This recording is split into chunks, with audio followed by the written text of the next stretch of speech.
Bab 711 Penawaranku selalu tersedia. Nama, bereinkarnasi dengan sistem terkuat penulis.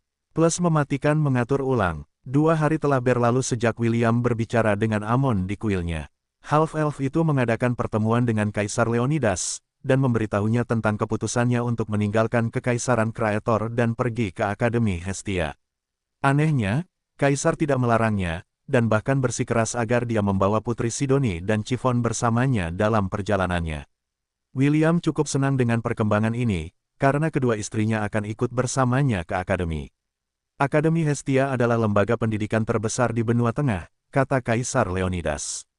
Disinilah para elit generasi muda berkumpul. Semua putraku pernah belajar di sana pada suatu waktu. Sayangnya, cucu-cucuku tidak dapat melakukan hal yang sama karena konflik kepentingan keluarga. William tahu lebih baik daripada bertanya apa konflik ini.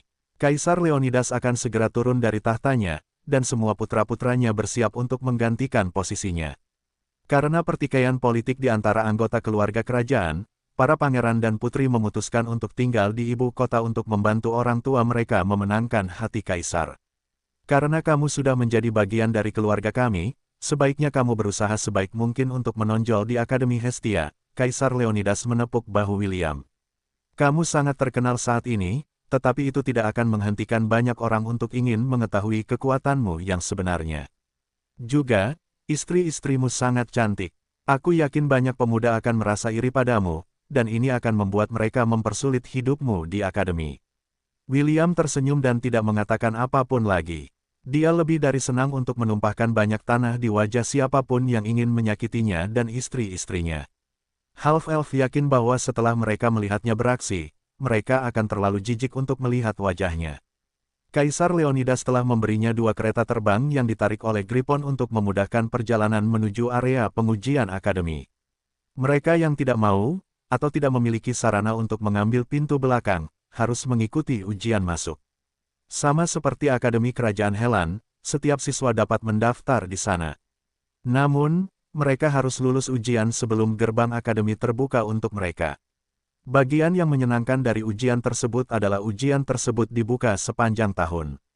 Siapapun yang ingin mengikuti ujian dapat mengunjungi Pulau Antilia. Pulau ini dikelola oleh Joville, yang ditugaskan untuk mengawasi semua siswa yang menjanjikan yang berencana untuk mendaftar di Akademi Hestia. Kamu tidak boleh gagal dalam ujian masuk, kata Chloe dengan ekspresi serius di wajahnya. Kamu adalah muridku, jadi gagal bukanlah pilihan. Jika kamu gagal, reputasiku di akademi akan tercoreng. Tuan ke-6, apakah ada cara yang lebih mudah untuk mendaftar di akademi tanpa melalui ujian? Tanya William. Meskipun dia yakin akan lulus ujian, dia merasa terlalu merepotkan untuk memulai dari awal. Chloe menganggukkan kepalanya sebagai tanda setuju. Tentu saja ada. Apakah menurutmu beberapa bangsawan yang manja dan sombong itu punya kemampuan untuk lulus ujian? Tentu saja, ada cara mudah untuk masuk akademi, yaitu dengan membayar 2 juta koin emas per orang. Itu saja. William menepukkan kedua tangannya. Tunggu di sini, aku akan meminta Kaisar Leonidas untuk memberiku beberapa juta koin emas. William hendak pergi menemui Kaisar Leonidas untuk mendapatkan tiket VIP ke akademi ketika sebuah suara menggoda terdengar dari belakang. Jelas, Kaisar tidak berencana untuk menyebutkan hal ini kepadanya saat mereka berbicara. Tidak perlu pergi menemui kakek, kata Putri Sidoni sambil tersenyum. Dia sudah memberiku 6 juta koin emas, jadi Ian, Chiffon, dan aku bisa masuk Akademi Hestia lewat pintu belakang. Kenapa hanya 6 juta? Bagaimana denganku? Kakek bilang kamu sudah kaya. Dia menambahkan bahwa kamu harus membiayai pendidikanmu sendiri. Kamu sudah menjadi pemilik banyak lantai di Babylon. Membayar 2 juta koin emas adalah sesuatu yang bisa kamu lakukan dengan mudah. William menggaruk kepalanya karena dia tidak bisa membantah kata-katanya. Satu-satunya masalah adalah dia tidak punya uang tunai. Semua uangnya ditangani oleh kakeknya. Karena mengenal kakek tua itu, kakeknya akan melawannya sampai akhir jika William memintanya memberinya beberapa juta untuk pendaftaran. Ada juga masalah dengan Zhu dan Sa, karena keduanya baru saja tiba di dunia Hestia. Meskipun mereka telah menyerbu markas bandit, bersama dengan Sun Wukong untuk mendapatkan sejumlah dana itu masih kurang dan bahkan tidak mencapai 0,5 juta koin emas. Lilith, yang tidak sengaja, masuk ke dalam diskusi mereka, menawarkan William sebuah alternatif. Aku bisa membayar biaya pendaftaranmu, komentar Lilith. Aku bahkan bisa membayar biaya pendaftaran kedua temanmu. Yang perlu kau lakukan adalah ikut denganku ke Kekaisaran Ares, jadi aku bisa menarik sebagian benihmu, maksudku, menarik beberapa koin emas dari perbendaharaan kita. William mendengus dan mengabaikan usulan Lilith. Dia bukan orang bodoh. Half-elf itu sadar bahwa saat dia memasuki Kekaisaran Amazon, dia hanya akan bisa keluar setelah diperah sampai kering, dan pinggulnya terkilir karena terlalu banyak snu-snu. Tidak, terima kasih, jawab William. Aku bisa mengatasinya sendiri. Baiklah, tetapi jika kau berubah pikiran, tawaranku selalu tersedia. Lilith bersandar di dinding dan memberi William senyum menggoda. William pergi menemui Kenneth dan memberitahu apa yang akan dia lakukan. Peri yang tampak rapuh itu menjawab bahwa masalah ini sudah diurus oleh mereka. Putri Eowyn dijadwalkan untuk mendaftar di Akademi Hestia untuk mempelajari lebih lanjut tentang dunia, Kenneth menjelaskan. Ekspedisi di benua selatan membuka matanya dan membuatnya menyadari betapa besarnya dunia ini. Keluarga kerajaan mendukung keputusannya karena mereka percaya bahwa mereka tidak bisa terus-menerus terkurung di benua bulan perak. Semua yang berpartisipasi dalam turnamen, kecuali aku, akan menjadi wali putri selama dia tinggal di akademi. Biaya pendaftaran mereka sudah dibayar. William menatap mantan teman sekamarnya dengan ekspresi bingung di wajahnya. Lalu bagaimana denganmu? Mengapa mereka tidak membayar biaya pendaftaranmu? Tidak perlu melakukan itu. Aku akan mengikuti ujian bersamamu, jawab Kenneth. Dia tidak ingin memberitahu William bahwa hubungannya dengan keluarganya sangat buruk. Mereka tidak akan repot-repot menghabiskan apapun, apalagi 2 juta koin emas, hanya untuk membiarkannya belajar di dunia manusia. Begitu, yah, kurasa ujian itu tidak akan menjadi masalah. Meskipun aku tidak tahu seberapa kuat dirimu, Sidoni mengatakan kepadaku bahwa kau berada di posisi kedua dalam turnamen Champions. Dibandingkan dengan prestasimu, menjadi runner-up bukanlah sesuatu yang bisa dibanggakan. Sementara mereka berdua berbicara, Kenneth tiba-tiba merasa pusing dan tanpa sadar memegang William untuk menenangkan dirinya. Half-elf itu menopang tubuhnya dengan khawatir karena wajah Kenneth tiba-tiba menjadi sangat pucat. Ada apa? Tanya William. Nada suaranya dipenuhi dengan kekhawatiran yang diam-diam membuat Kenneth senang. Sebenarnya, Kenneth tidak tahu apakah William masih menganggapnya sebagai teman sejati, dan hanya bersikap sopan kepadanya karena dia adalah murid Lady Arwen. Aku baik-baik saja, jawab Kenneth sambil melangkah mundur dari William. Ini, kejadian normal, jadi tidak perlu khawatir. Kapan kita akan berangkat? William tidak bertanya lebih jauh karena dia melihat wajah elf berambut perak itu sudah kembali pucat. Dia mengatakan bahwa mereka akan berangkat dalam 2 hari dan menuju Pulau Antilia untuk mengikuti ujian Akademi Hestia. Setelah memastikan bahwa Kenneth baik-baik saja, William berangkat untuk mempersiapkan perjalanan mereka. Dia hanya perlu 1 ujian lagi untuk memenuhi janjinya kepada St. Ian dan Isaac, jadi dia berharap bisa bertemu Shannon di akademi. Aku hanya berharap masalahnya tidak terlalu sulit dipecahkan, pikir William sambil berjalan di sepanjang lorong istana. St, tunggu aku merindukanmu kerajaan Helan. Tuan muda, ada apa? Tanya Isaac sambil menatap St dengan khawatir. St menggelengkan kepalanya sambil mengambil buku yang terjatuh di lantai. Tidak ada, aku hanya merasa mendengar suara William. Elizabeth, Ibu St, tersenyum sambil menatap putrinya dengan pandangan penuh arti. Ini bukan pertama kalinya pikiran putrinya melayang saat dia sendirian dan tidak melakukan apapun. Dia tahu bahwa St ingin bepergian bersama William ke kerajaan Kraetor, tetapi Raja Noah mencegahnya melakukannya. Setelah Pangeran Lionel dieksekusi, dan Pangeran Rufus diasingkan dari kerajaan, hanya Pangeran Ernest yang tersisa. Raja Noah telah memutuskan untuk mengangkatnya sebagai penguasa berikutnya, dan St menjadi rekan belajarnya. Karena dia tidak dapat menemani William ke benua tengah, St menugaskan Ian untuk menggantikannya dan menjaga half-elf itu tetap aman. Meskipun dia tahu bahwa William memiliki pasukan bis untuk melindunginya, dia tetap khawatir tentang keselamatannya. Tuan muda, Nyonya, kita harus segera berangkat ke Lon, Isaac mengingatkan St dan Elizabeth. Mereka diundang untuk merayakan ulang tahun Eve yang ke-7. Para bangsawan kerajaan berusaha sebaik mungkin untuk menjalin hubungan baik dengan keluarga Ainsworth, tetapi James bersikap acuh tak acuh dan mengabaikan ajakan mereka. Hanya beberapa orang terpilih, seperti ST, yang berhasil menjaga hubungan dekat dengan keluarga William, dan ini sebagian besar karena pengaruh half-elf. Apakah semuanya sudah siap? Tanya Elizabeth. Isaac mengangguk. Ya, Nyonya. Sir Herman dan Lady Nana baru saja selesai menyiapkan kereta. Kita bisa berangkat kapan saja. Ayo pergi, jawab Elizabeth. Datang lebih awal juga merupakan hal yang baik. Ini bukan pertama kalinya Elizabeth mengunjungi Lon. Karena undangan William, dia akan pergi ke sana setidaknya sebulan sekali untuk menghirup udara segar, dan bermain dengan Eve yang menggemaskan, yang tumbuh menjadi wanita muda yang baik. Kesehatan Elizabeth berangsur-angsur membaik berkat liburan singkatnya ke pedesaan. Biasanya, perjalanan dari ibu kota ke Lon akan memakan waktu 4 hari, tetapi setelah perang, James telah membangun gerbang teleportasi di tengah 3 wilayah kekuasaannya, yang dikelola oleh putranya, Mordred. Sejak saat itu, perdagangan di pedesaan meningkat dan beberapa pedagang telah membuat tempat itu lebih ramai. Begitu mereka melewati gerbang teleportasi, hanya butuh waktu setengah jam untuk mencapai Lon jika menggunakan kereta terbang. Inilah sebabnya Elizabeth dapat menikmati liburan singkatnya di Lon, dan tidak khawatir tentang perjalanan yang melelahkan dari ibu kota ke pedesaan. Ketika mereka tiba, mereka juga melihat beberapa wajah yang dikenalnya. 2 kesatria William, Dave dan Conrad, sudah ada di sana dan sedang asyik mengobrol dengan Matthew, yang baru saja menjadi ayah dari seorang bayi perempuan cantik. Leah sedang berada di dapur membantu Helen menyiapkan hidangan perayaan yang akan mereka sajikan untuk pesta ulang tahun Eve. Nenek, suara riang menyambut Elizabeth begitu dia berjalan menuju taman. Tiba-tiba, seorang gadis berusia 7 tahun dengan rambut merah panjang berlari ke arahnya dengan senyum lebar di wajahnya. Eve. Elizabeth memeluk harta karun keluarga Ainsworth dan mencium kedua pipinya. Apakah kau bersikap seperti gadis baik saat aku pergi? Gadis baik. Ariadne, mentor Eve, berjalan ke arah keduanya, diikuti oleh 7 bebek dan seekor angsa putih, yang bertugas sebagai pelindung Eve. Seperti biasa, tidak ada yang bisa mengingat seperti apa penampilannya.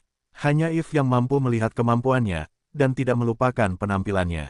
Selamat siang, Lady Elizabeth, sapa Ariadne. Ibu ST menatap peramal yang mendekat, dan menganggukkan kepalanya sebagai tanda terima kasih. Nona Ariadne, saya berdoa semoga Anda selalu sehat sejak pertemuan terakhir kita. Cukup sehat untuk bisa menangkap gadis nakal itu setiap kali dia membolos dan tidak menghadiri kelas saya. Elizabeth terkikik karena dia sudah menduga jawaban ini.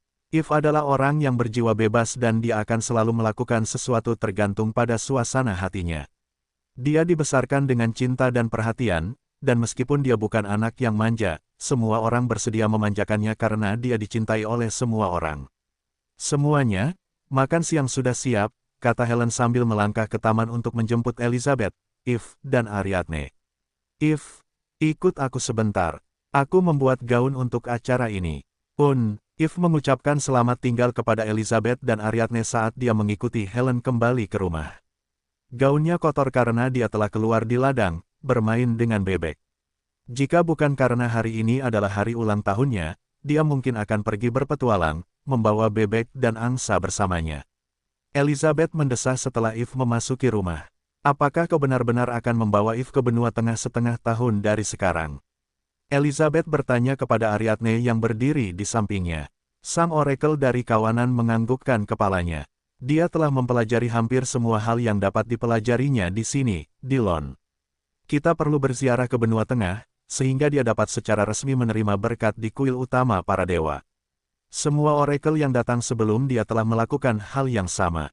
Hanya masalah waktu sebelum kekuatannya sepenuhnya terbangun. Tetapi, bukankah masih terlalu dini? Elizabeth bertanya. Dia baru berusia 7 tahun.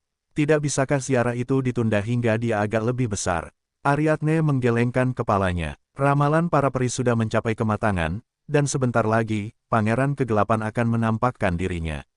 Hawa perlu menerima berkat dari dewa pelindungnya, agar ia terlindungi dari ancaman yang akan menyelimuti seluruh dunia dalam kegelapan.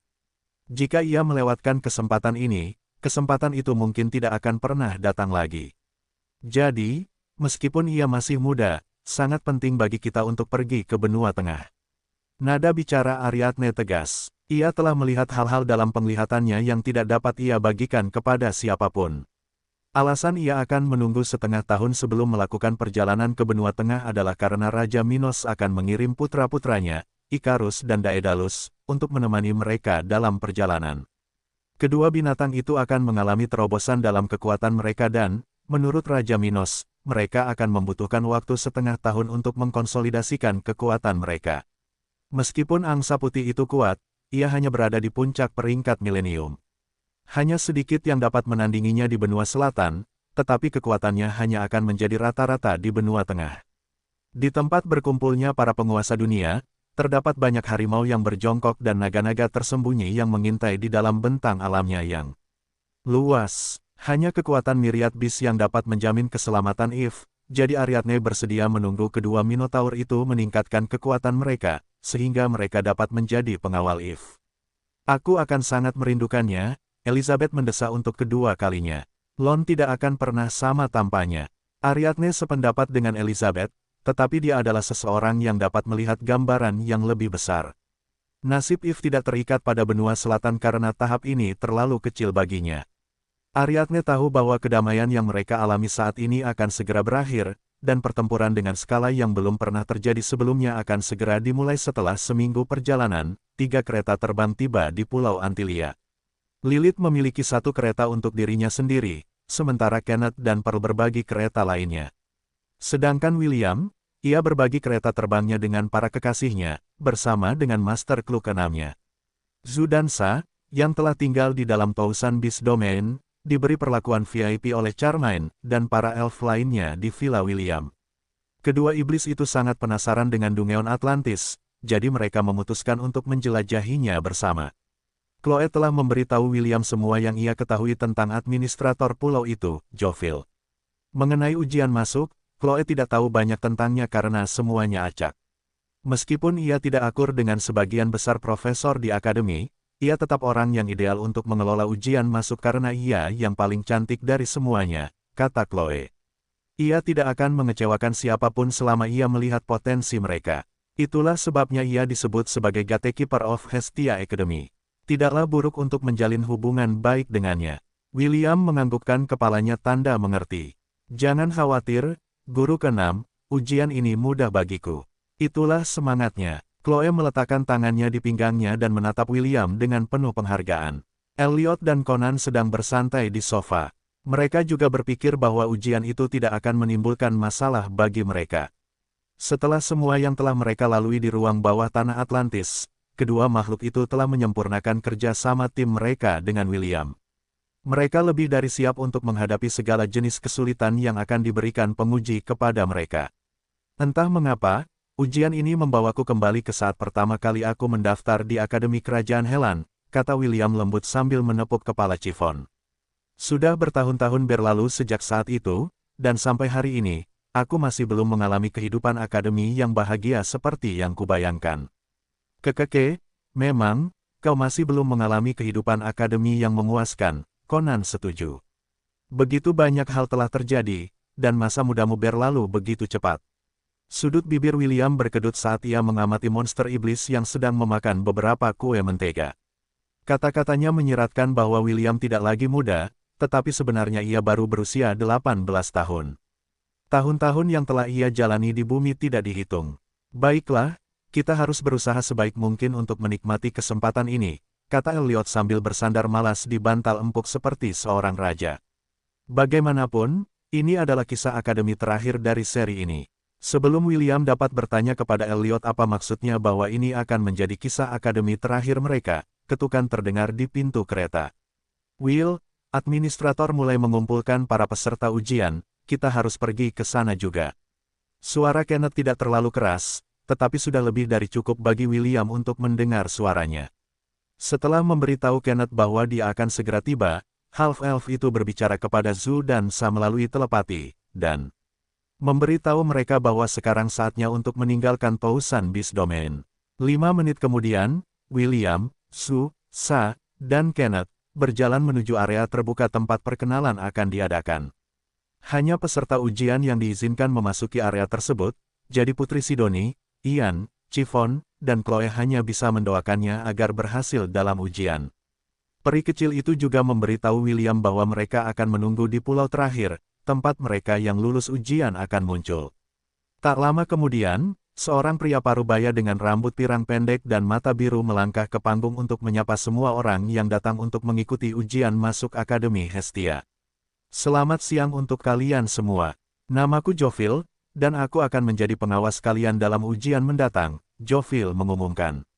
Ada lebih dari 2.000 dari kalian yang berkumpul di sini hari ini, tetapi hanya sedikit yang akan dapat memasuki area akademi. Mereka yang ingin mundur sekarang, masih dapat mundur. Setelah kalian menandatangani surat pernyataan kematian, tidak ada jalan untuk kembali. Kalian hanya memiliki satu kehidupan. Jangan membuangnya hanya karena kau bermimpi masuk Akademi Hestia. Jovil mengamati sekelilingnya, tetapi yang dilihatnya hanyalah wajah-wajah penuh tekad. Orang-orang yang berkumpul di Pulau Antilia tahu bahwa ada kemungkinan kematian selama ujian. Meskipun Akademi telah bertindak untuk mencegah jatuhnya korban, masih banyak pemuda dan pemudi yang meninggal saat mengikuti ujian, yang telah meningkatkan reputasi Jovil di antara penduduk benua tengah. Ini pemakamanmu, kata Jovil. Namun, ia tidak mencoba menghalangi mereka lagi. Yang dilakukannya hanyalah meminta semua orang untuk menandatangani surat pernyataan kematian sebelum ujian dimulai. Conan, kau tidak perlu menandatangani surat pernyataan kematian itu, kata Elliot sambil menggaruk kepalanya. Selama kita tidak menggunakan 100% kekuatan kita tidak akan mati bahkan jika kita terbunuh. Kekeke, kau tidak mengerti Elliot, jawab Conan sambil menandatangani surat pernyataan kematian. Meskipun kita tidak bisa mati, itu tidak berarti kita tidak bisa ikuti prosedur operasi standar manusia. Bukankah lebih menyenangkan seperti ini? Kata-kata di garis putus-putus ini mencurigakan, dikatakan bahwa semua barang yang kita miliki akan disita oleh Akademi dengan syarat kita mati selama persidangan. Benarkah? Elliot membaca tempat yang ditunjuk Conan dan terkekeh. Bukankah ini berarti kita juga dapat menyita barang-barang milik mereka yang telah meninggal? Oh, jika Anda mengatakannya seperti itu memang mungkin. Bagus, mari kita awasi orang-orang yang akan mati. Ayo kita bagi barangnya 50-50. Kekeke, kedengarannya seperti rencana. Ayo kita lakukan. Conan mengepakkan sayapnya dan melambaikan alat itu di tangannya. Ia kemudian meninggikan suaranya sehingga dapat didengar oleh semua orang yang saat ini sedang menandatangani surat pernyataan kematian mereka. Semuanya, jangan khawatir. Aku, Conan, dengan ini bersumpah bahwa aku akan bertanggung jawab atas harta benda kalian saat kalian meninggal, Conan menyatakan. Aku tidak akan membiarkan Akademi mengambil keuntungan dari kematian kalian. Jadi, beristirahatlah dengan tenang. Elliot menepuk dahinya saat mendengar pernyataan saudara kembarnya. Ya ampun, kau seharusnya tidak mengatakan ini kepada mereka secara langsung. Tidak bisakah kita diam-diam mencuri, maksudku, menjaga harta benda mereka saat mereka meninggal? Anda tuan di sana, saya baru saja melihat bagaimana Anda akan mati. Apakah Anda keberatan jika saya menemani Anda nanti selama persidangan? Semua orang menarik napas dalam-dalam saat mereka menatap dengan penuh kebencian pada dua familiar yang sudah mengincar harta benda mereka bahkan saat mereka masih hidup. Pria yang dipanggil Elliot sebelumnya, segera merobek surat pernyataan kematiannya dan meninggalkan tempat itu. Entah mengapa, dia merasa pengumuman samar dari malaikat familiar itu membuatnya gelisah, jadi dia memutuskan untuk mencoba lagi tahun depan. William, Kenneth, Sue, dan Sa, berjalan pergi dan berpura-pura tidak mengenal dua makhluk yang ingin bunuh diri yang telah membuat semua orang marah. Meskipun William yakin dengan kekuatannya, dia tidak ingin membuat ribuan orang marah. Nona cantik, sebaiknya Anda tidak mengikuti ujian, kata Elliot sambil terbang di atas seorang wanita cantik yang tampaknya berusia akhir belasan tahun. Memikirkan monster yang memakanmu utuh-utuh menghancurkan hatiku. Apakah aku benar-benar akan mati? Gadis cantik itu bertanya dengan ekspresi cemas di wajahnya. Elliot mengangguk. Ya, tetapi jika Anda ingin selamat, saya menjual jimat keberuntungan. Jimat itu dapat membantu Anda selamat dari malapetaka ini. Jimat itu sangat murah, cukup 1 emas dan 1 ciuman di bibir, dan peluang Anda untuk mati akan berkurang drastis. Perhatikan bahwa satu-satunya pengembalian uang yang akan saya berikan adalah ciuman. Koin emas tidak dapat dikembalikan. Omongan Elliot yang manis dan kesopanannya cukup efektif dan wanita cantik itu membeli satu jimat keberuntungan dan memberinya koin emas, dan ciuman di bibir. Setelah mendapatkan jimat keberuntungan itu, wanita itu pergi dengan rasa aman. Beberapa peserta merasa bahwa familiar itu hanya menipu mereka, tetapi pikiran untuk mati adalah sesuatu yang tidak dapat mereka singkirkan dalam pikiran mereka. Koin emas dan ciuman itu murah dibandingkan dengan nyawa mereka, jadi semakin banyak orang yang mulai tergoda oleh usulan Elliot. Berikan aku satu jimat keberuntungan, seorang remaja laki-laki yang memiliki bintik-bintik di wajahnya mendekati Elliot. Elliot menatapnya dengan ekspresi serius dan menggelengkan kepalanya. Aku hanya menjual jimat keberuntunganku kepada gadis-gadis. Kalian semua bisa menyerah dan mati saja, aku tidak peduli. Ah, nona cantik dengan gaun merah jambu, bolehkah saya memberimu beberapa jimat keberuntungan? Elliot terbang ke arah gadis yang mengenakan gaun merah muda dan meninggalkan anak laki-laki itu dengan ekspresi canggung di wajahnya. Para pemuda yang melihat kejadian ini mengutuk Elliot dalam hati mereka, dan bersumpah untuk mengincarnya selama ujian.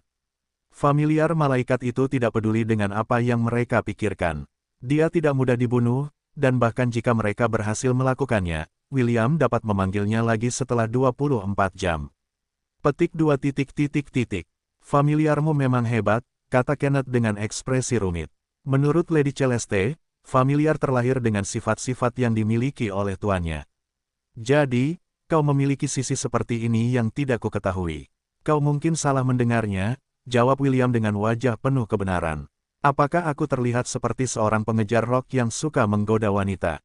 Aku seperti Conan, terus terang dan jujur. Aku tidak punya hobi mendekati gadis dan meminta ciuman. Benar kan, Conan? Petik 2. Ya, William tidak seperti itu. Conan menepuk dadanya seperti orang yang dapat dipercaya. Dia hanya mencium wanita dalam mimpinya, dan bercinta dengan mereka setiap malam. Dia telah melakukannya selama bertahun-tahun, MPPH. William buru-buru meraih pelapor pelanggaran dan menutup mulut iblis itu erat-erat. Conan terus berjuang dalam cengkeramannya, tetapi William menahannya dengan erat, mencegahnya membocorkan rahasianya. Kenneth menatapnya dengan aneh, tetapi tidak berkomentar lebih lanjut tentang masalah itu. Dia hanya memejamkan mata dan menunggu Jovill memulai ujian masuk. Apa yang dilakukan William dengan kekasihnya? Bukanlah urusannya. Setengah jam kemudian, semua surat pernyataan telah dikumpulkan. Jovill menatap William lama dan tajam setelah dia menerima surat pernyataan half-elf dan melihat nama remaja berambut merah itu di atasnya. Semenit kemudian, dia berbalik dan membuat pengumuman. Semuanya, ikuti aku. Kita akan pergi ke lokasi ujian, Jovill menyatakan. Tidak seorang pun dapat melihat wajahnya, tetapi sekilas sesuatu yang tidak menyenangkan melintas di matanya untuk sesaat. Sepertinya ujian tahun ini akan menarik. Saya menantikan penampilanmu, William von Ainsworth. Lantai hutan tampak bergetar saat ribuan orang berlari bersamaan.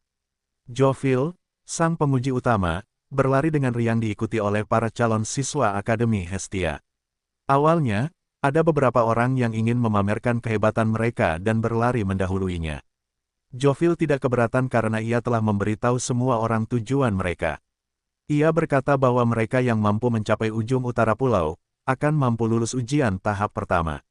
Satu-satunya syaratnya adalah mereka harus berlari ke arah itu.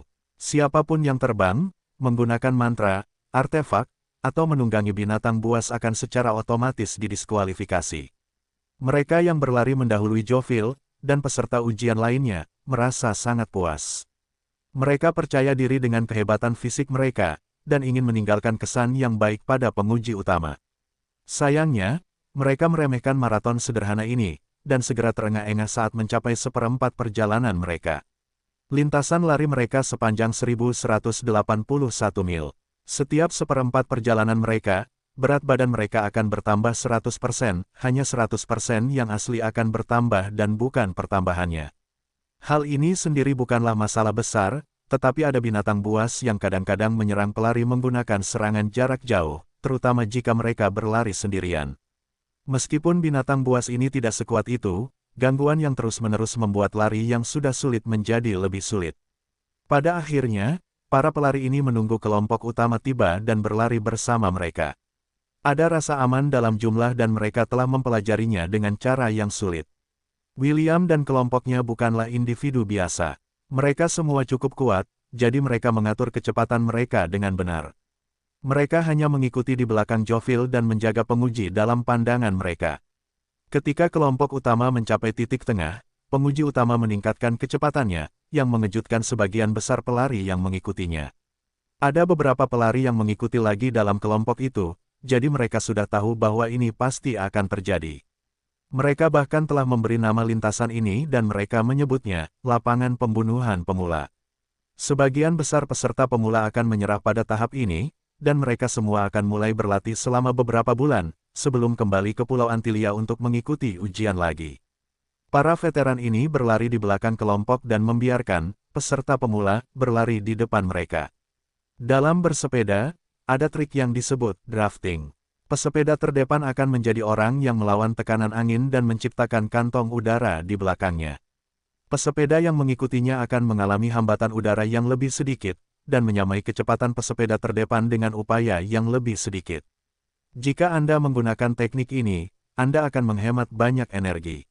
Itulah sebabnya sekelompok pesepeda bergantian mengambil posisi terdepan, sehingga yang lain dapat beristirahat di belakang mereka, sehingga kelompok tersebut memiliki cukup stamina untuk mengirim jagoan mereka mencapai garis finish dalam satu sprint gila untuk meraih kemenangan.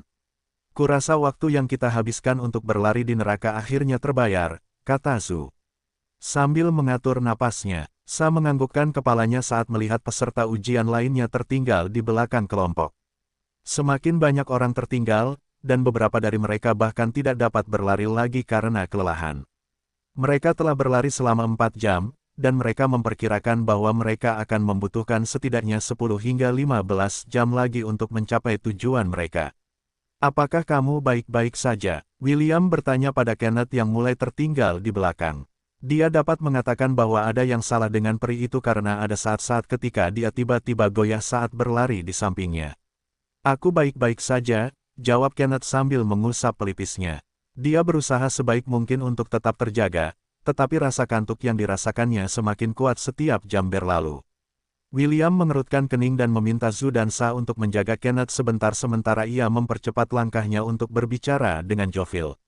Ada pertanyaan yang ingin ia tanyakan, dan ia bertanya-tanya apakah pemeriksa utama akan mengizinkan hal seperti itu. Tuan, permisi, kata William sambil berlari berdampingan dengan Jovil. Ada beberapa batasan yang diberlakukan pada uji coba ini. Namun, tidak ada aturan yang menyatakan bahwa Anda tidak dapat menggendong seseorang hingga garis finish. Jovil melirik William dan menganggukkan kepalanya. Memang tidak ada aturan yang melarang siapapun menggendong seseorang hingga garis finish. Jadi, apakah itu diperbolehkan? Diperbolehkan, namun, sangat sedikit yang melakukannya. Peningkatan berat badan akan tetap memengaruhi orang yang digendong. Artinya, beban orang yang menggendong orang itu juga akan meningkat drastis saat kita mendekati garis finish. Terima kasih telah menjawab pertanyaanku, William mengangguk singkat kepada Jovil sebelum kembali ke kelompoknya. Jovil melirik William sekilas sebelum sekali lagi melihat ke depannya. Ia telah menyaksikan banyak orang melakukan hal yang sama di masa lalu. Di antara mereka, mereka yang berhasil tidak melampaui jumlah jari di tangan kirinya. Apakah William akan mampu mencapai prestasi itu? Ia baru akan tahu setelah half-elf itu melewati garis finish. Aku akan menggendongmu, kata William. Jangan khawatir, aku yakin aku bisa menggendongmu sampai akhir. Setelah pergumulan batin yang singkat, Kenneth menerima tawaran William.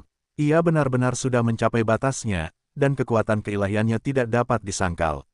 Half-elf itu menggendong Kenneth seperti seorang putri, dan kagum melihat betapa ringan tubuhnya. Setengah menit kemudian, Kenneth memejamkan mata untuk tidur. Mereka yang memiliki kekuatan slot tidak benar-benar cocok untuk lari maraton jarak jauh. Peri berambut perak itu telah melampaui kemampuannya. Ia bahkan terkejut karena berhasil bertahan selama ini dalam acara yang membutuhkan aktivitas fisik terus-menerus. Jam demi jam berlalu, dan hanya beberapa ratus orang yang masih mengikuti di belakang Jovil.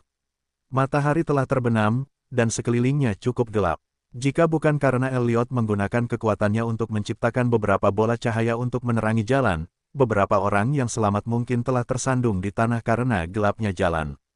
William tidak memiliki masalah melihat dalam kegelapan karena ia adalah seorang peri setengah, dan diberkahi dengan penglihatan gelap. William memperkirakan bahwa mereka hampir mencapai seperempat terakhir perjalanan mereka. Namun, sesuatu yang tidak terduga terjadi. Tepat saat mereka berbelok di jalan setapak, Joviel tiba-tiba menghilang. Ia benar-benar menghilang di depan semua orang, dan bahkan William tidak tahu bagaimana pemeriksa utama melakukan hal seperti itu, tepat di bawah hidungnya. Tiba-tiba, suara lolongan keras terdengar di kejauhan. William berasumsi bahwa itu berasal dari seekor serigala, karena lolongannya sangat jelas. Seolah menjawab panggilan itu, ratusan lolongan meletus entah dari mana, dan itu membuat para penyintas mengerutkan kening. Mereka semua cukup ahli dalam bertarung, jadi mereka tidak takut bertarung melawan serigala. Namun, kepercayaan diri mereka runtuh ketika mereka mendengar lolongan yang mengguncang bumi yang memiliki kekuatan yang cukup besar di baliknya. Hanya William, Elliot, Conan, Sue, dan Sa yang tidak terpengaruh oleh kehadiran kuat ini yang tampaknya merupakan alfa dari kawanan serigala. Optimus telah mengidentifikasi sumber lolongan itu, dan telah menunjukkan informasi itu kepada William di halaman statusnya. Ketika Half-Elf itu melihat nama binatang milenium, sebuah senyuman muncul di wajahnya, seolah-olah dia bertemu dengan seorang teman lama. Itu tidak lain adalah serigala bertanduk guntur. Binatang milenium yang berada pada tahap puncaknya, dan binatang yang sama yang telah dibunuh William Dillon, bersama Ella ketika gelombang serigala turun ke kerajaan Helan. Bagi para peserta ujian, ini adalah makhluk yang berada di luar jangkauan mereka. Joviel memandang dengan acuh tak acuh pada ribuan serigala mengerikan yang menyerbu ke arah para peserta ujian. Ini tidak termasuk dalam ujian, tetapi kawanan serigala tiba-tiba muncul entah dari mana.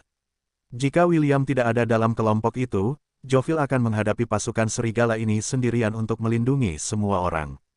Namun, karena William sudah ada di sana, ia memutuskan untuk hanya menonton saat pertempuran berlangsung.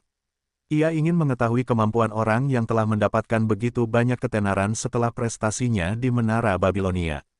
Hal ini juga sejalan dengan perintah Kepala Sekolah Akademi Hestia. Sebagai orang yang bertanggung jawab atas ujian masuk, Joviel diberi wewenang penuh untuk mengukur kekuatan William saat ini. Sama seperti orang lain, ia sangat penasaran dengan kemampuan bertarung William. Jika ia berhasil lulus ujian ini dengan gemilang, Akademi pasti akan menyambutnya dengan tangan terbuka. Mereka selalu mencari individu yang menjanjikan yang akan membantu menjaga dunia Hestia. Secara keseluruhan teriakan meletus di hutan saat para peserta ujian berhadapan langsung dengan ribuan Direwolves, dan pemimpin mereka, Thunder Hornet Wolf. Tak satu pun dari remaja itu yang lemah. Meskipun mereka kalah jumlah, mereka memiliki kemampuan untuk mengalahkan Direwolves yang ganas yang mengincar mereka dengan keserakahan. Satu-satunya masalah adalah tak satu pun dari mereka cukup kuat untuk melawan Millennial Beast pada tahap puncaknya. Jika itu hanya Centennial Beast, mereka mungkin bisa mengalahkannya. Namun, Millennial Beast terlalu kuat bagi para peserta ujian ini, dan hanya melihatnya saja membuat mereka gelisah. Kau bisa menurunkanku sekarang, kata Kenneth sambil membuka matanya. Dia terbangun karena merasakan sesuatu yang berpotensi mengancam nyawanya. Setelah melihat Beast Army di depannya, Kenneth tahu bahwa William cukup kuat untuk dengan mudah mengalahkan semua Direwolves, termasuk pemimpin mereka, bahkan jika dia bertarung sendirian. Oke, William menganggukkan kepalanya. Tepat saat kaki Kenneth menyentuh tanah, Thunder Hornet Wolf meraung dan ribuan Direwolves menyerang secara massal. William tidak terlalu peduli dengan Direwolves karena dia yakin bahwa para peserta ujian cukup kuat untuk menghadapi mereka. Namun, dia tetap memberi perintah kepada Elliot dan Conan untuk mencegah para remaja itu dibunuh oleh Wolf Army. Apakah kalian butuh bantuan? Tanya Sue. William menggelengkan kepalanya. Aku lebih dari cukup untuk bermain dengan benda ini. Baiklah, kami akan mengurus yang lain saja, komentar Sue. Sama, seperti William, dia tidak khawatir tentang Millennial Beast belaka. Dia tidak menyadari bahwa upaya terakhir Thunder Hornet Wolf cukup kuat untuk memusnahkan seluruh ibu kota kerajaan saat keadaan semakin mendesak. Serangan terakhir Thunder Hornet Wolf, Storm Annihilation, sama kuatnya dengan serangan berkekuatan penuh oleh Myriad Beast. Di antara semua Millennial Beast, hanya serigala ini yang mampu melakukan itu. Hanya mereka yang memiliki keyakinan penuh pada kemampuan mereka yang akan secara aktif memprovokasi binatang jahat ini, yang terkenal karena kehancuran massal. William terbang menuju Thunder Hornet Wolf untuk mencegahnya bergabung dalam keributan dan melukai semua orang. Kedua kekuatan itu bentrok dan medan perang menjadi sangat kacau. Lolongan, gerutuan, teriakan, auman, dan jeritan bergema di udara saat para peserta ujian bertarung dengan semua yang mereka miliki. Ah! Gadis cantik yang membeli jimat Elliot terkena air blast dari Alpha Wolf, dan tubuhnya terbanting ke pohon. Dia telah terluka parah. Wajahnya langsung pucat saat dia melihat serigala setinggi 2 meter itu menyerang ke arahnya. Para peserta ujian yang bertarung di dekatnya terlalu sibuk, menangkis di Wolf lainnya, jadi tidak ada yang bisa memberinya dukungan. Tepat saat serigala itu menerjang gadis itu untuk menggigit kepalanya, sebuah sambaran petir menyambar wajahnya, dan membuatnya terpental beberapa meter ke belakang. Nona cantik, jangan khawatir, karena aku, Elliot, ada di sini untuk menyelamatkanmu, kata Elliot sambil melayang di antara serigala dan gadis cantik itu. Petir menyambar di sekujur tubuhnya dan gelombang energi yang kuat meletus dari ujung jarinya. Petir berantai, sebuah sambaran petir setebal tiang listrik, melenyapkan serigala alfa, mengubah tubuhnya menjadi sepotong arang. Namun, itu tidak berakhir di sana. Sesuai namanya, petir itu melewati serigala lain yang berada di dekat lokasinya. Mulut gadis cantik itu menganga saat dia melihat pemandangan yang luar biasa di depannya. Dia tidak pernah menyangka bahwa makhluk kecil yang dikenalnya, yang darinya dia membeli jimat keberuntungannya, akan dengan mudah membunuh serigala alfa yang hampir mengakhiri hidupnya. Semua orang yang membeli jimat keberuntungan dariku berada di bawah perlindunganku, kata Elliot sambil mengibaskan rambutnya dengan arogan. Gadis-gadis, berdirilah di belakangku. Aku akan menghadapi musuh-musuh kecil ini. Selama aku, Elliot, ada di sini, aku tidak akan membiarkan mereka menyentuh sehelai rambut kalian yang berharga. Elliot melepaskan rentetan petir ke arah Direwolves yang panik setelah salah satu pemimpin mereka tewas. Alpha Wolf adalah binatang buas tingkat C, dan Direwolves lainnya adalah tingkat D. Bagi Elliot dan Conan yang telah menghadapi lawan yang lebih kuat di Dungeon Atlantis, pertempuran ini seperti berjalan di taman dan tidak menegangkan. Serangan perisai. Conan memanggil perisai dan menghantamkannya ke Direwolf yang telah lolos dari serangan kuat Elliot. Tepat saat dia hendak mencari target lain, dia mendengar panggilan bantuan dari seorang remaja laki-laki yang diserang oleh 6 Direwolves. Tolong! Teriak remaja laki-laki itu putus asa saat para serigala mencoba menyerangnya dari segala arah. Dia bisa menangani 2 serigala sekaligus, tetapi 6 serigala adalah sesuatu yang jauh di luar kemampuannya. Tepat saat dia akan diserang dari titik butanya, sebuah perisai bundar terbang di udara dan menghantam kepala serigala yang melakukan serangan diam-diam pada bocah itu. Kemudian perisai itu terbang ke arah serigala lainnya, mengenai kepala mereka semua, dan membuat mereka gegar otak parah. Bumerang perisai. Conan memanggil lebih banyak perisai dan melemparkannya ke berbagai arah. Meskipun dia ahli dalam pertahanan, Familiar Iblis telah mempelajari 2 keterampilan menyerang setelah William mencapai level maksimal kelas Familia Mancer. Meskipun kerusakannya tidak sekuat baut petir Elliot, keterampilan serangan Conan cukup kuat untuk menghadapi binatang buas yang lebih lemah yang berada di peringkat C dan di bawahnya. Zu dengan santai mengayunkan penggaruk 9 giginya ke arah serigala mengerikan yang telah menargetkannya, dan mengakhiri hidup mereka dalam sekejap. Di sisi lain, Sa sudah memegang labu di tangannya. Pasir mengalir darinya dan menjadi senjata mematikan yang mengakhiri hidup semua Direwolves yang cukup sial karena berada dalam jarak 20 meter di sekitarnya. Jovil menganggukkan kepalanya sebagai tanda penghargaan karena dia tidak menyangka kelompok William akan sangat kuat. Sebagai salah satu prajurit adamantium di akademi, dia dapat mengatakan bahwa Direwolves sama sekali tidak mengancam mereka. Kenneth berdiri diam dan memegang pedang pendek di tangannya. Dia tidak berpartisipasi aktif dalam pertempuran, dan hanya menyerang serigala yang telah memilih untuk menyerangnya. Sebagai juara kedua turnamen Champions, Direwolves saja tidak cukup untuk membuatnya takut. Jika William tidak sibuk berurusan dengan Millennial Wolf, dia pasti akan mengatakan bahwa Kenneth saat ini sedang dalam mode hemat energi. Saat Sa dan Zu bergabung dengan Elliot dan Conan dalam melindungi para peserta ujian, serangan ganas Direwolves terhenti total. Jika mereka tidak mati karena sambaran petir Elliot, mereka akan berhadapan langsung dengan perisai yang akan membuat mereka pingsan. Jika mereka selamat dari kedua serangan itu, tubuh mereka akan terkoyak oleh penggaruk bergigi 9 milik Zu. Jika mereka benar-benar beruntung, dan selamat dari serangan 3 lapis yang melindungi para siswa ini, mereka akan menemukan diri mereka terbungkus pasir dan tubuh mereka terjepit hingga hancur berkeping-keping. Para peserta ujian memandang keempat penyelamat mereka dengan rasa hormat dan kagum. Mereka percaya bahwa jika Elliot, Conan, Su, dan Sa tidak hadir, mereka semua akan mati pada tahap pertama ujian masuk. Serigala setinggi 5 meter itu jatuh ke tanah dengan hidung berdarah, setelah menerima tendangan kuat dari William. William telah melengkapi kelas pekerjaan Master Zen-nya, dan memukul wajah serigala bertanduk petir dengan pukulan dan tendangan yang membuatnya menyadari bahwa bocah berambut merah itu jauh lebih kuat dari yang diharapkannya. Setelah dipukuli hingga babak belur tanpa memiliki kemampuan untuk melawan, pemimpin kawanan serigala itu melolong keras sebelum melarikan diri karena kalah.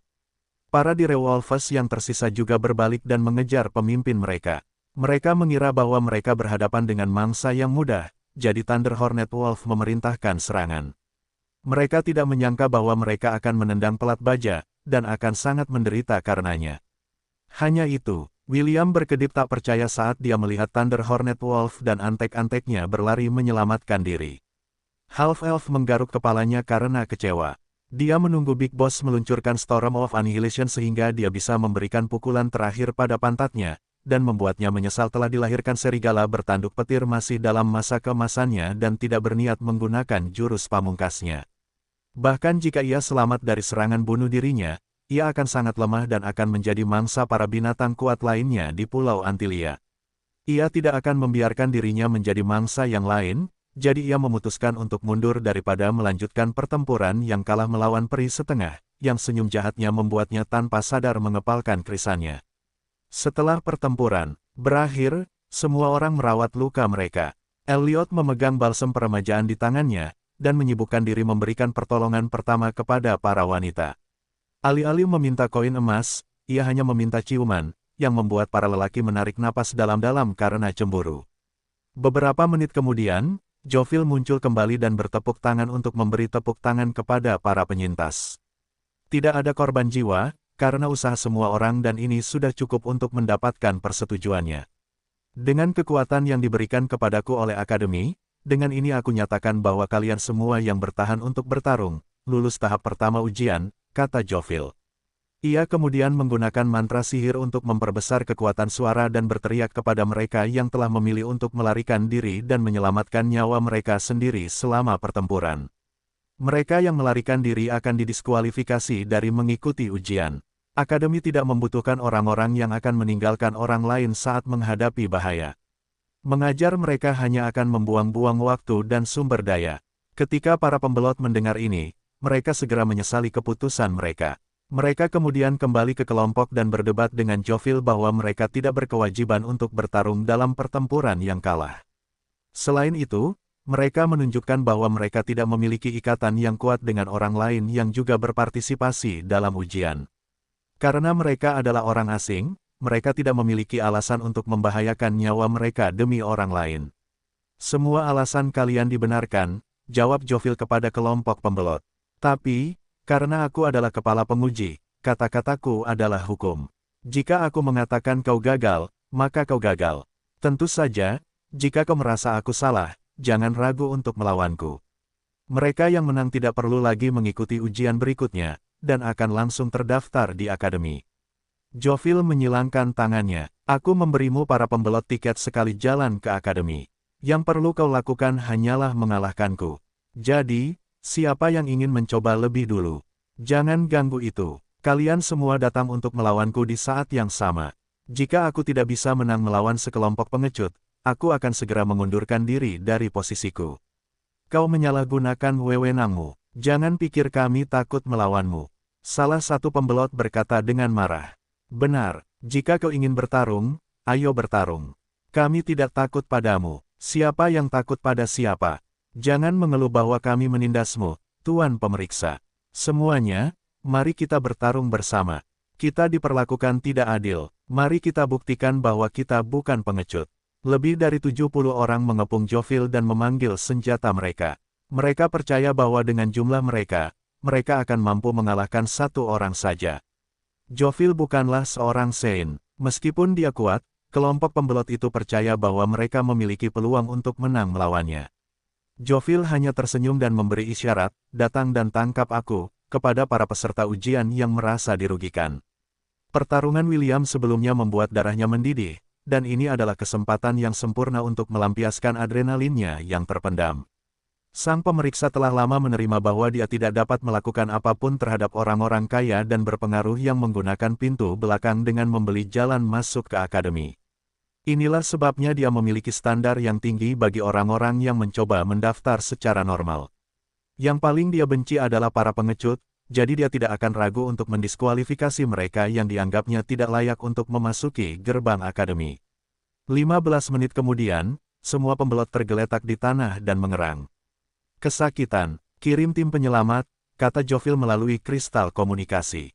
Tahap pertama sudah berakhir. Dari hampir 3.000 peserta ujian, hanya 123 yang tersisa. Dimengerti, jawab suara seorang wanita. Kemana kalian akan membawa mereka yang lulus ujian pertama?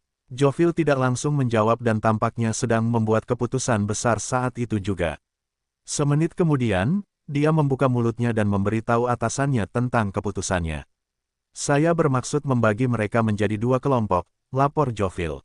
Tingkat kekuatan orang bernama William dan kelompoknya, jauh melebihi rekan-rekannya. Tidak adil untuk membawa mereka ke panggung yang sama, jadi saya memutuskan untuk meminta bawahan saya mengawasi kelompok pertama, sementara saya sendiri memantau kelompok William. Suara ketukan jari yang mengenai meja terdengar di ujung lain kristal komunikasi.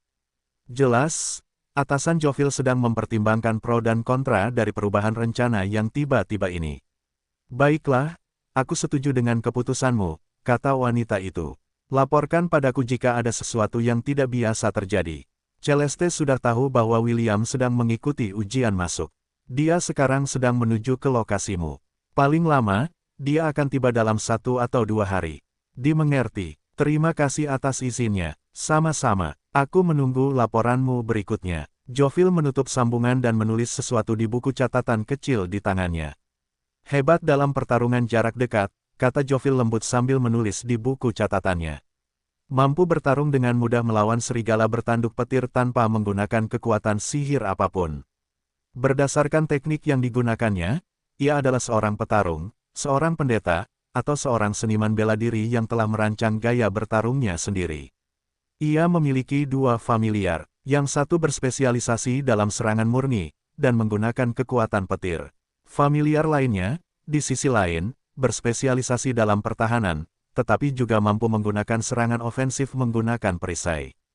Meskipun kerusakan ofensif dari serangan ini tidak mematikan, namun cukup kuat untuk memberikan kerusakan sedang pada binatang buas peringkat C dan di bawahnya. Setelah menulis pemikiran awalnya tentang William dan 2 familiarnya, Jovil mengembalikan buku catatan kecil di dalam cincin penyimpanannya. Ia kemudian menyilangkan lengannya untuk menunggu tim pendukung tiba. Itu adalah bagian dari prosedur mereka untuk menjemput yang tertinggal, dan membawa mereka yang telah didiskualifikasi kembali ke kamp utama mereka, sebelum melanjutkan ke tahap berikutnya dari ujian masuk. Ujian masuk hanya memiliki 2 tahap. Yang pertama adalah uji ketahanan, dan yang berikutnya adalah uji kekuatan.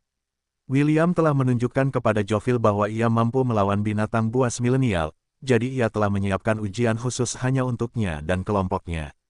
Pulau di sebelah Pulau Antilia merupakan rumah bagi ras bermasalah yang mulai menimbulkan ancaman serius bagi penduduk setempat. Jovil berencana untuk mengirim William dan kelompoknya ke lokasi ini dan memerintahkan mereka untuk membantu penduduk setempat menghadapi ancaman yang membayangi mereka sehari setelah ujian pertama berakhir. William dan peserta ujian lainnya dibawa ke pelabuhan laut untuk mengikuti ujian berikutnya. Kedua kapal ini akan membawa kalian ke tempat ujian, jelas Jovil. Kapal merah di sebelah kiriku akan membawa kalian ke area ujian normal. Setelah kalian lulus ujian ini, kalian akan memperoleh kesempatan untuk menjadi murid Akademi Hestia. Petik 2. Kapal hitam di sebelah kananku, adalah kapal yang akan membawa kalian ke ujian khusus.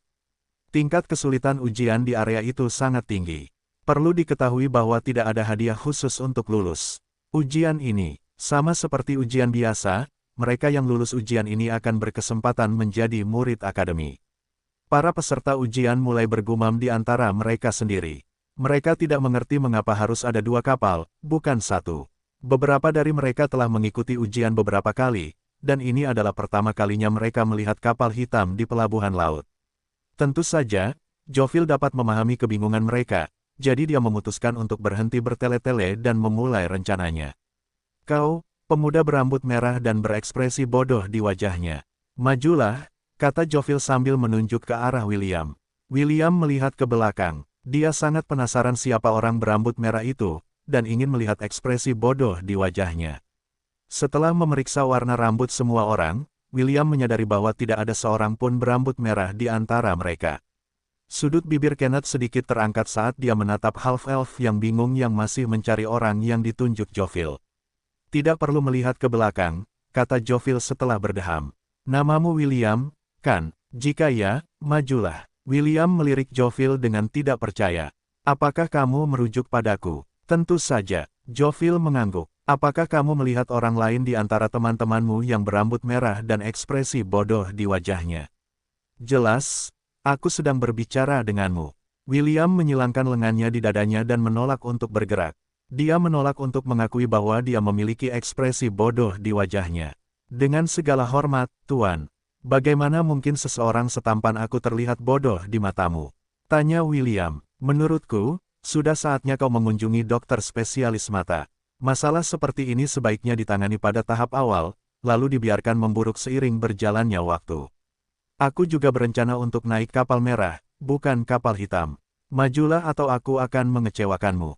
Jika kau mempertanyakan perintahku lagi, kau akan dilarang masuk akademi dan tidak akan diizinkan melewati gerbangnya. Bahkan jika kau harus membayar biaya 2 juta emas.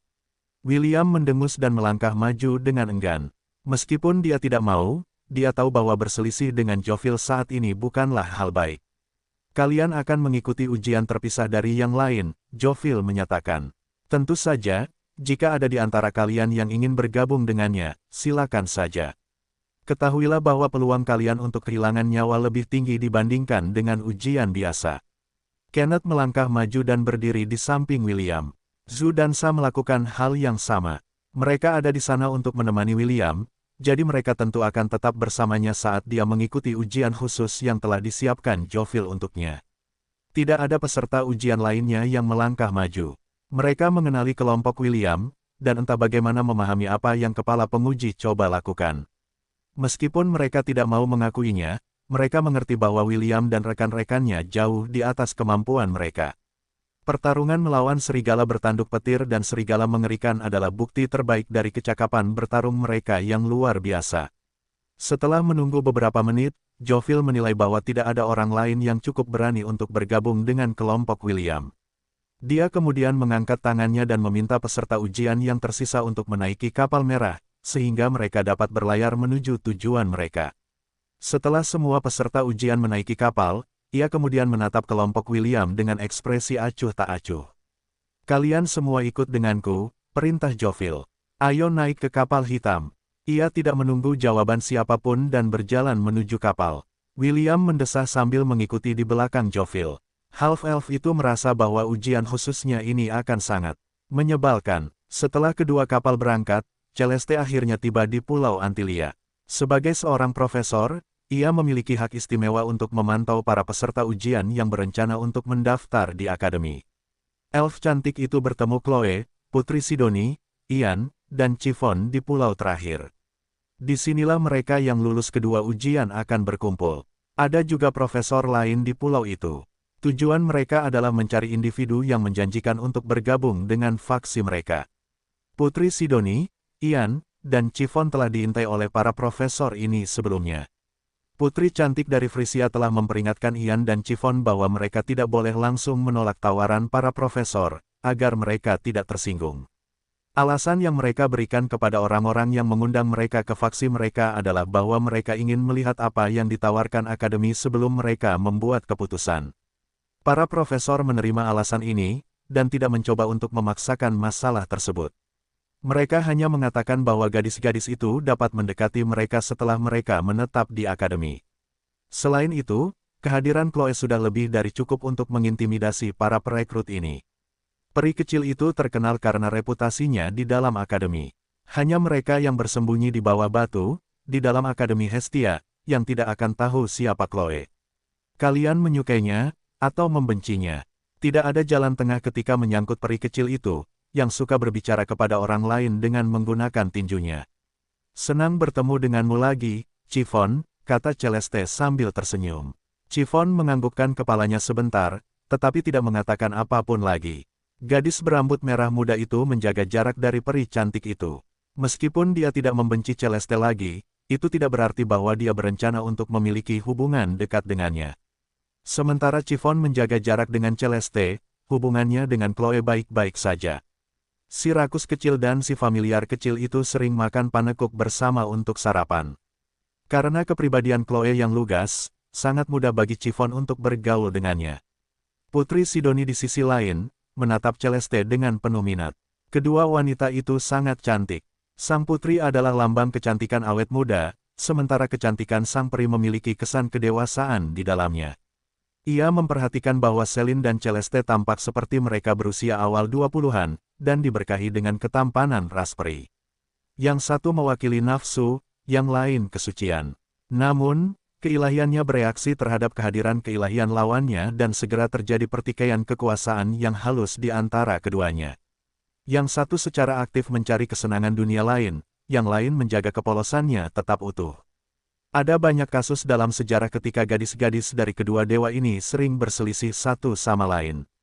Ini adalah kejadian umum ketika nafsu dan kesucian bertabrakan. Putri Sidoni dan Celeste menjaga ketat keilahian mereka, dan mencegah mereka menyebabkan kekacauan di sekitar mereka. Meskipun 7 dosa mematikan dan 7 kebajikan saling bertolak belakang, itu tidak berarti bahwa mereka adalah musuh. Konflik mungkin muncul sesekali, tetapi ini wajar saja di antara mereka yang memiliki kekuatan besar seperti itu. Namun, tidak seperti 7 dosa yang terkadang saling bermusuhan, 7 kebajikan selalu bersatu. Mereka tidak akan pernah saling menyakiti, dan bahkan akan menawarkan dukungan, jika salah satu anggota mereka membutuhkan bantuan. Ini juga alasan mengapa Ordo Suci Cahaya didirikan. Ini adalah perbedaan utama di antara gadis terpilih yang membawa kekuatan dosa dan kebajikan. Aku sudah mendengar banyak hal tentangmu, Celeste, kata Putri Sidoni sambil mengulurkan tangannya untuk berjabat tangan. Senang, akhirnya bisa bertemu denganmu secara langsung. Begitu juga, aku sudah lama ingin bertemu denganmu, Putri Sidone.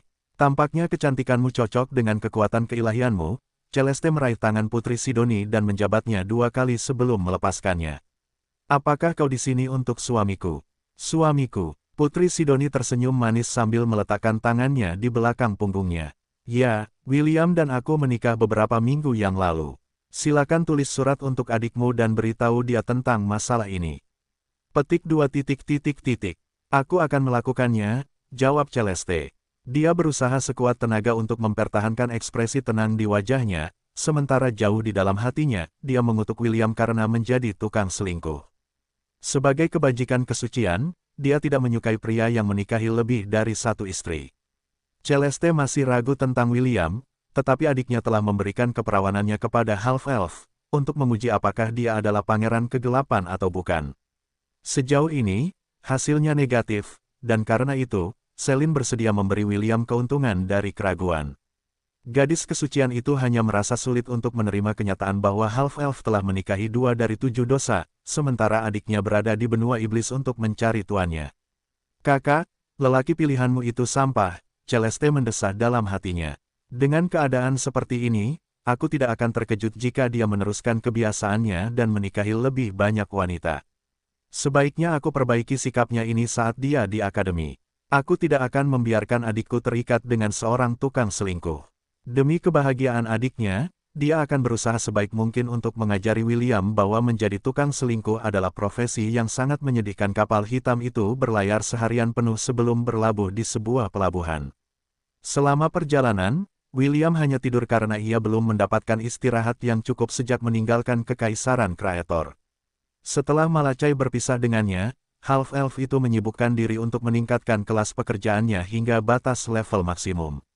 Sejauh ini, satu-satunya kelas pekerjaan yang telah memenuhi persyaratan penuh dari Jack of all Trades adalah Ice Sovereign.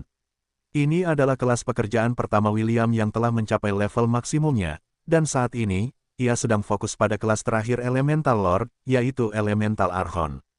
Meskipun kelas pekerjaan Einherjar-nya kuat, William tidak terlalu bersemangat untuk menggunakannya kecuali jika terpaksa. Ia takut bahwa setelah ia kehilangan semua ingatan tentang hidupnya di bumi, ingatan berikutnya yang akan hilang adalah ingatannya tentang Asgard. Ketika ingatan itu juga hilang, apakah ia akan kehilangan ingatan yang saat ini ia miliki di dunia ini? William bahkan tidak ingin memikirkan hal seperti itu. Ia tidak akan membiarkan hal seperti itu terjadi. Saat William berjalan di belakang Joviel, dia memperhatikan orang-orang yang tinggal di pos terdepan.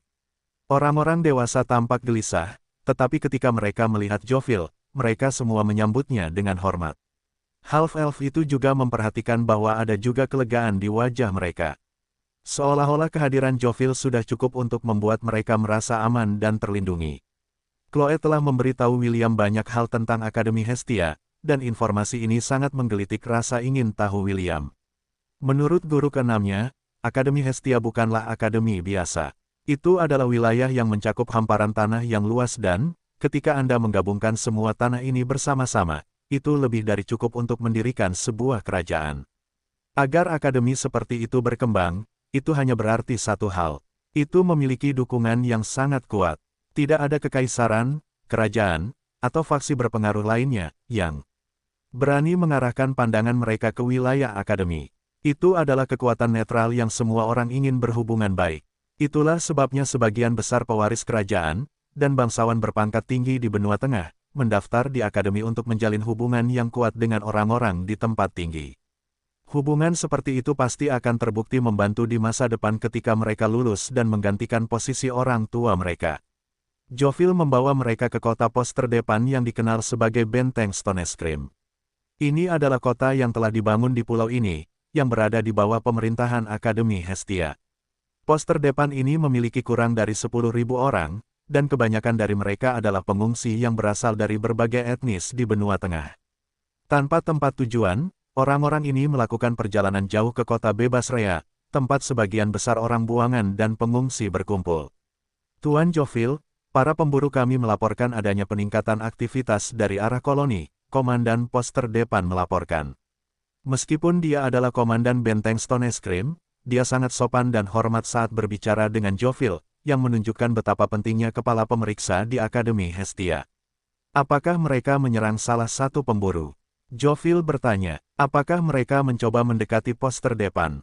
Komandan menganggukkan kepalanya dan wajahnya menjadi sangat serius. Para pemburu kami telah mengalami pelecehan. Meskipun tidak ada seorang pun di pihak kami yang mengalami cedera mematikan akibat konflik ini, mereka mengalami cedera ringan. Ada juga penampakan pengintai mereka yang mengamati pos terdepan kami dari tepi hutan. Mungkin, mereka mengamati pertahanan kami, dan mencari kelemahan apapun yang dapat mereka manfaatkan. Joviel menganggukkan kepalanya tanda mengerti. Jangan khawatir, orang-orang di belakangku ini datang untuk membantu. Kirimkan semua informasi yang Anda miliki tentang tetangga kami ke tempat tinggal kami. Kita akan membahas cara terbaik untuk menyelesaikan masalah saat ini, tanpa harus menggunakan permusuhan besar-besaran. Itu yang terbaik, jawab Komandan Pos terdepan dengan senyum tegang. Kita kalah jumlah, dan perang adalah hal terakhir yang kita inginkan. Joviel mengajukan beberapa pertanyaan santai tentang kondisi pos terdepan saat ini, sebelum membawa William dan yang lainnya ke tempat tinggal yang diperuntukkan bagi para utusan Akademi Hestia. Begitu mereka tiba di tempat tujuan, Joviel memberi mereka ringkasan singkat tentang masalah yang saat ini melanda Benteng Stonescream, di dalam ruang konferensi. Akademi kami membantu merelokasi orang-orang yang tidak punya tempat untuk dituju, jelas Joviel. Pulau ini adalah salah satu lokasi tempat kami berencana membangun kota yang berkembang yang akan menampung para pengungsi, orang buangan, dan pengembara-pengembara lainnya yang tidak punya tempat untuk menetap. Sayangnya, pulau ini memiliki penduduk unik yang membuat ekspansi kami sangat lambat. William menyilangkan lengannya di dada, saat dia mendengarkan penjelasan Joviel. Meskipun kepala pemeriksa menggunakan kata ekspansi, Half-Elf segera memahami inti masalahnya. Tuan, apakah Anda berencana untuk menjajah pulau ini? William bertanya setelah Joviel menyelesaikan penjelasannya yang samar-samar. Joviel menatap remaja berambut merah itu sebelum menggelengkan kepalanya. Anda salah, tidak ada orang di pulau ini. Ketika tim penjelajah akademi mengunjungi tanah ini, mereka telah memastikan bahwa tidak ada makhluk humanoid, dalam bentuk apapun yang menghuni tanah ini. Dan informasi ini berlaku sampai baru-baru ini. Kepala pemeriksa meletakkan kristal di tengah meja dan sebuah proyeksi muncul di depan semua orang. Ras asing telah terdampar di tanah ini, dan jumlah mereka telah meningkat drastis selama bertahun-tahun, kata Jovial saat proyeksi menunjukkan munculnya masalah yang harus mereka hadapi. Awalnya, tamu asing ini tidak menimbulkan ancaman bagi pos terdepan. Bahkan bisa dibilang kami tidak menyadari keberadaan mereka sampai sesuatu yang tidak terduga terjadi. Jovial mengetuk kristal 2 kali dan gambar baru muncul di depan semua orang.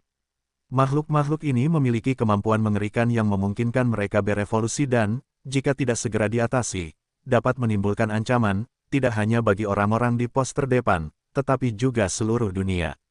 Kami khawatir jika mereka menemukan cara untuk meninggalkan pulau ini, maka malapetaka mungkin menimpa seluruh dunia. Tuan-tuan, Akademi menganggap insiden ini sebagai misi kelas S.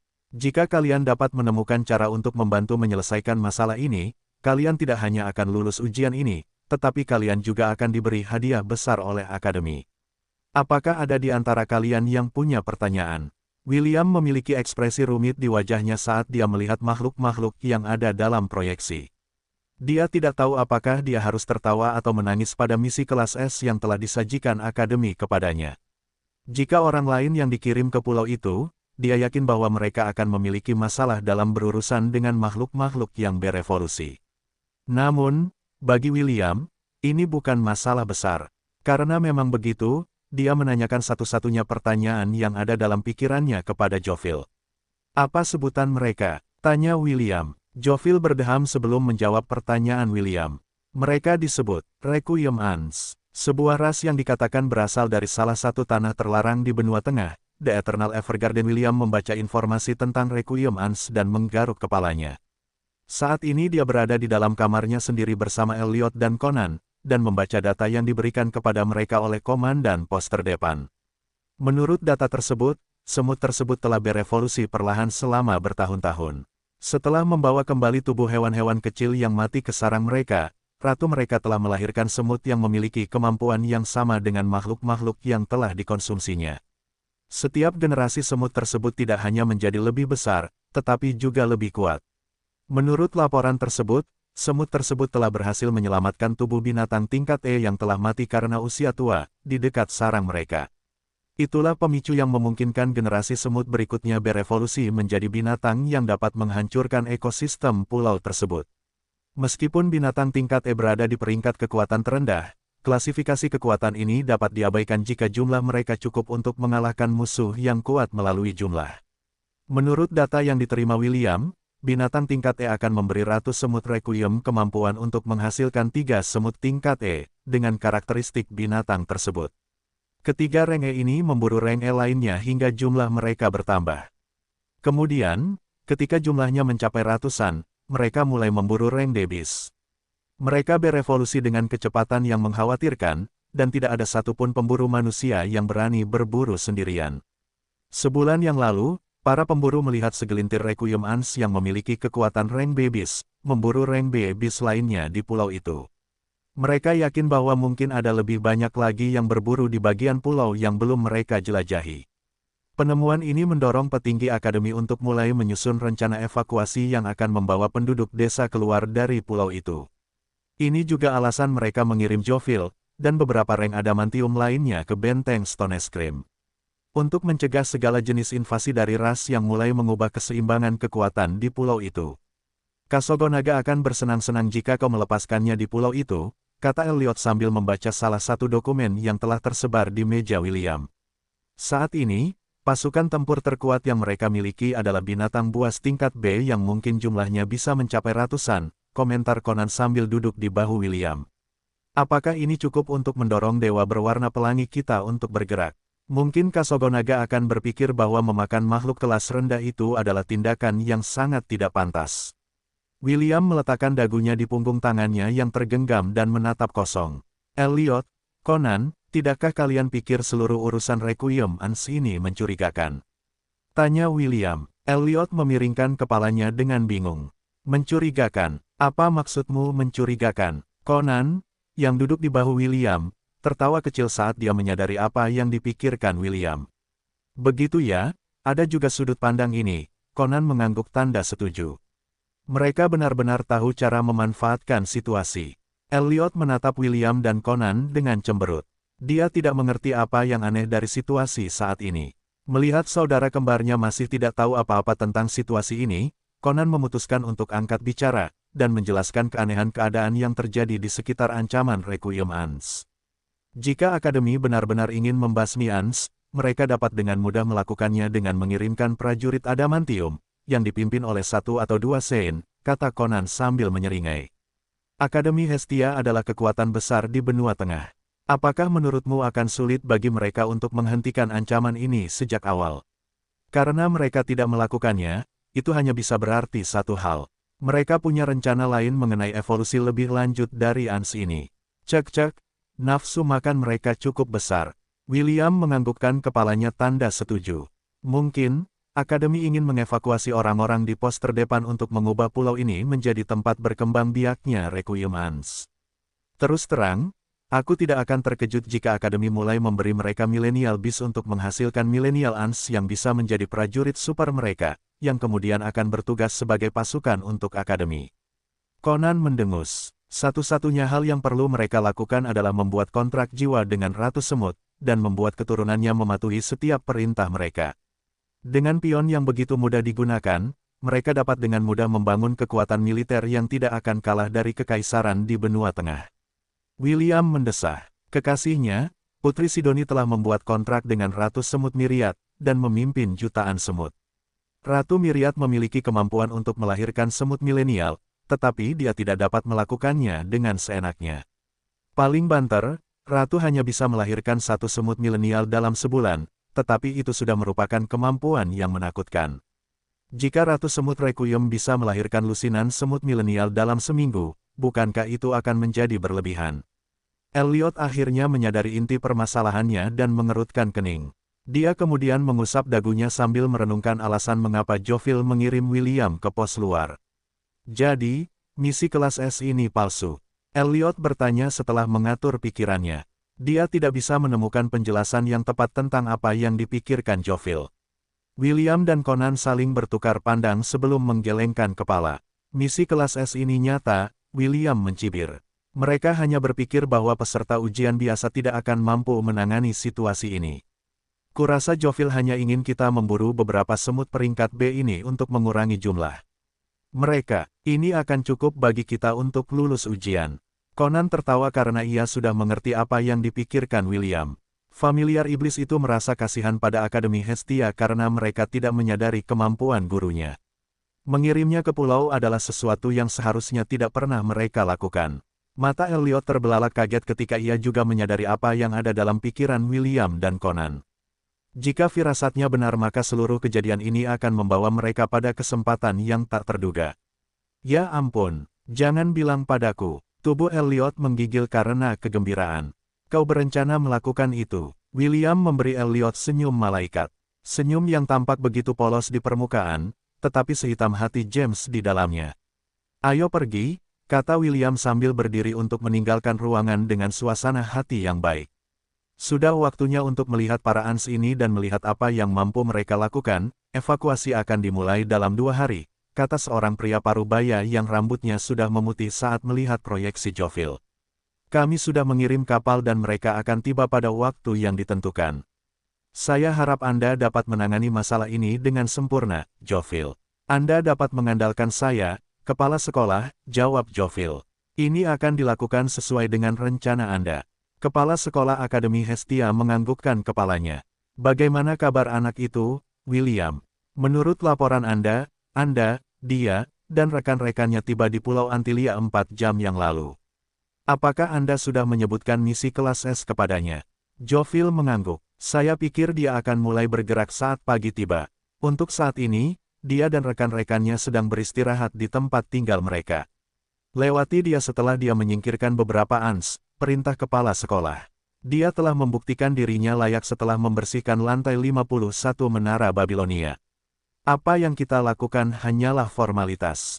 Sesuai perintah Anda, kepala sekolah, Jovill membungkuk. Laporkan padaku jika terjadi sesuatu.